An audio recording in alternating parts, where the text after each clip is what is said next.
A blessed day everyone. I am Cynthia Lainati Abay, and in this video, we are exploring the diverse modes of managing homelessness. Kung ano yung mga paraan upang matulungan ang mga homeless individual at kung papaano ito maagapan. Now, let's begin with the housing first approach. So, this method prioritizes stable housing as the initial step in addressing homelessness. Dito, sinisigurado ng ating gobyerno na kung saan ay mabigyan ng tahanan o tirahan ang bawat individual na walang tahanan dahil sa kanilang sitwasyon. So, tinatawag itong housing first approach dahil kailangan mo nang i-secure ang kanilang tahanan bago ang iba't ibang programa o serbisyo na ibibigay sa kanila.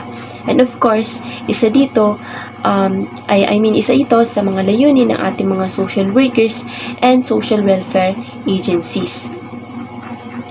Next, let's move on to the next one. Ito ay ang collaborative partnership. In this method naman, ang ginagawa ng ating mga social worker or ang role ng ating social workers ay nakikipag-collaborate sila or nakikipag-ugnayan sila sa iba't ibang agency. It's either government agencies or non-profit organization na kung saan they have programs and services na intended sa mga homeless individuals. So, for example, yung isang homeless person, nilapit yung problema niya sa isang social worker kasi nga nangangailangan siya ng bahay. Especially, meron tayong pabahay program. So, to be able for the social worker to give solution to that concern, of course, kailangan niyang makipag-ugnayan dun sa agency na may pabahay program. So, ito yung ibig sabihin ng collaborative partnership. Next is the outreach program. This one also plays a crucial role in helping homelessness. Dahil sa pamamagitan ng outreach program, nagkakaroon ng ugnayan ang ating mga social workers sa mga homeless person upang kumalap ng mga impormasyon patungkol sa kanilang pinagdadaanan. At nang sa gayon ay malaman kung ano ang kanilang needs upang mabigyan ito ng aksyon. Next is the supportive services.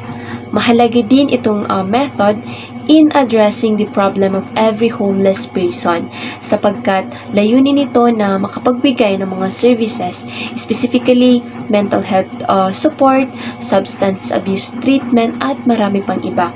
Lalo na ang mga homeless individual na ito ay maaaring may mga pinagdaanan mentally, emotionally, because of their past experiences na naging dahilan ng kanilang recent situation. So, in this matter, tinutulungan ng ating mga social worker na ma-rebuild yung personality ng isang tao at makapagsimula muli, aside from helping them in material way. Lastly is the prevention strategies. Ito naman ay ang pag-agap bago pa man madagdagan ang mga cases ng mga homeless individuals dito sa ating bansa. From the world itself, prevention, inaagapan ito bago pa man lumala. So, dito sa ating bansa, marami ng iba't ibang serbisyo at programa upang maiwasan na dumami ang cases ng mga homeless person. Aside sa pabahay program, meron ding mga programs at halos lahat ng mga programs ay intended para mabigyang aksyon ang kahirapan dahil yan din naman talaga ang malaking dahilan kung ba't maraming tao ang nawawala ng tirahan o walang kakayahang makapagpatayo ng kanilang mga tirahan. So marami tayong programs such as cash assistance, yung iba naman binibigyan ng trabaho at marami pang iba. So that's all. Thank you.